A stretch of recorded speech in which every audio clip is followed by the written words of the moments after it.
వెంకటేశ్వర వ్రతకల్పం 5వ అధ్యాయం. శ్రీ అత్రి ఉవాచ. భూలోక వైకుంఠమే తిరుమల తిరుపతి.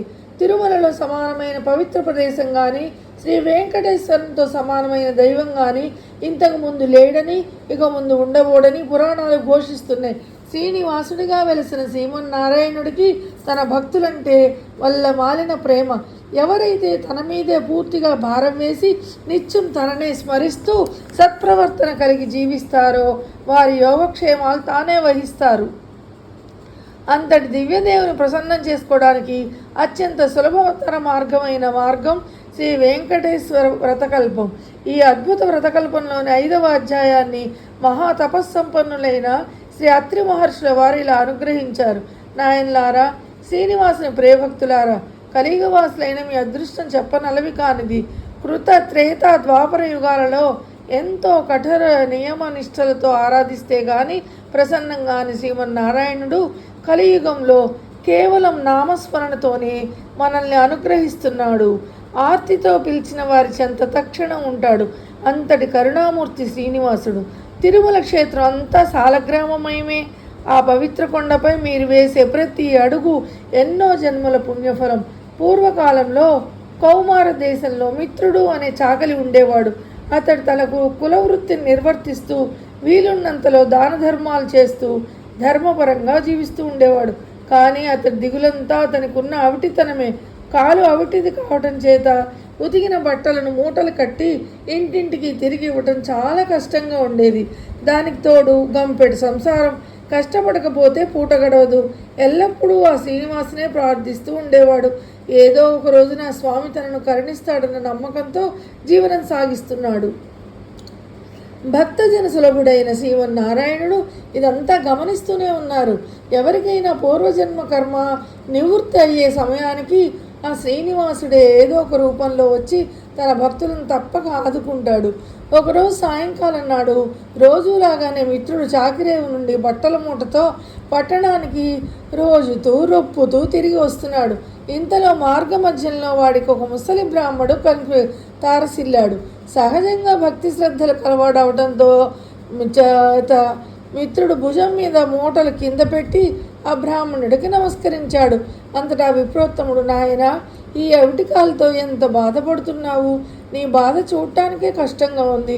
నువ్వెంత కష్టపడుతున్నావో కదా అని అన్నాడు. అప్పుడు మిత్రుడు, స్వామి, మీరెవరో మహానుభావుల్లాగా ఉన్నారు. గంపెడు సంసార భారం చేత నాకు ఈ పని తప్పటం లేదు. ఈ అవిటితనం పోయే మార్గం ఏదైనా సెలవీయండి అని విన్నవించుకున్నాడు. అప్పుడు ఆ ముసలి బ్రాహ్మణుడు, నాయన, తప్పక చెప్తాను, సావధానంగా విను. నీ అవిటితనం పోవడమే కాకుండా నీకు అష్టైశ్వర్యాలు కలిగే వ్రతం ఒకటి చెబుతాను. వ్రతం ఆచరించిన మరుక్షణమే నీకు 1000 వరహాలు లభిస్తాయి. అయితే ఒక షరతు, అందులో సగం నాకు సమర్పించాలి. రేపు మళ్ళీ ఇదే సమయానికి ఇక్కడికి వస్తాను అని చెప్పాడు. అప్పుడు మిత్రుడు, స్వామి, ఇంతకు మించి మహాభాగ్యం ఏముంటుంది? ఆ వ్రతం ఏదో ఈరోజే ఆచరిస్తాను, సెలవియండి అని ప్రార్థించగా ఆ బ్రాహ్మణుడు శ్రీ వెంకటేశ్వర వ్రత కల్పాన్ని వివరంగా చెప్పాడు. మిత్రుడు రెట్టించిన ఉత్సాహంతో ఇంటికి వచ్చి ఆ విషయమంతా భార్యకు చెప్పి ఇరుగు పొరుగు వారిని ఆహ్వానించి శ్రీ వెంకటేశ్వర వ్రతాన్ని ఆచరించి తీర్థప్రసాదాలు తాను స్వీకరించి వచ్చిన వారందరికీ పంచాడు. ఇంతలో ఇంటి బయట ఏదో కోలాహలం వినపడింది.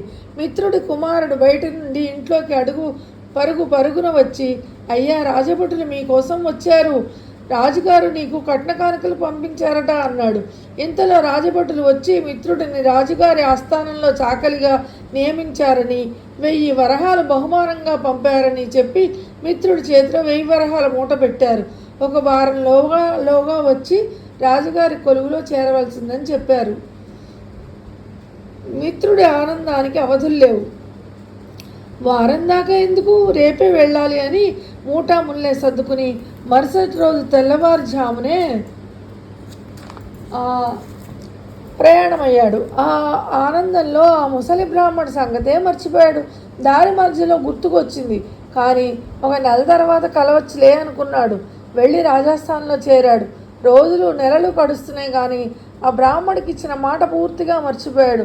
అంటే 1000 వరహాల్లో సహం ఇవ్వాలని చెప్పాడు కదా బ్రాహ్మణుడు, ఆ మాట మర్చిపోయాడు. అంతే, బ్రాహ్మణ రూపంలో వచ్చిన ఆ స్వామివారికి కోపం వచ్చింది. మానవ నైజం అంతేనని అనుకున్నారు శ్రీ స్వామివారు. తన మహత్యం తెలియచెప్పాలని నిర్ణయించుకున్నారు. అంతే ఆ మర్నాడే రాజస్థానంలో రాణిగారి నగలు మాయమయ్యాయి. ఈ అభాండం మిత్రుడి మీద పడింది. మిత్రుడికి కఠిన కారాగార శిక్ష పడింది. రాజభటులు మిత్రుడిని పలు విధాలు శిక్షించారు.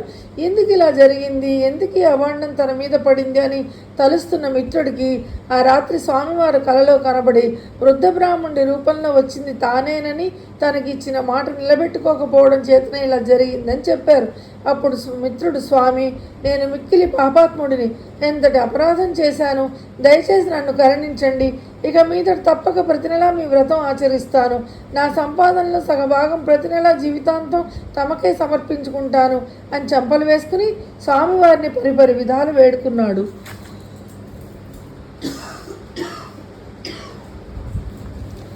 భక్తజన సులభుడైన స్వామివారు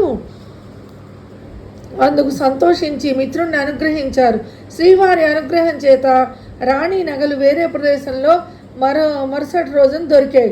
మిత్రుడు దొంగిలించలేదని రాజు గ్రహించడం జరిగింది. మిత్రుడిని కారాగారం నుండి వదిలేశారు.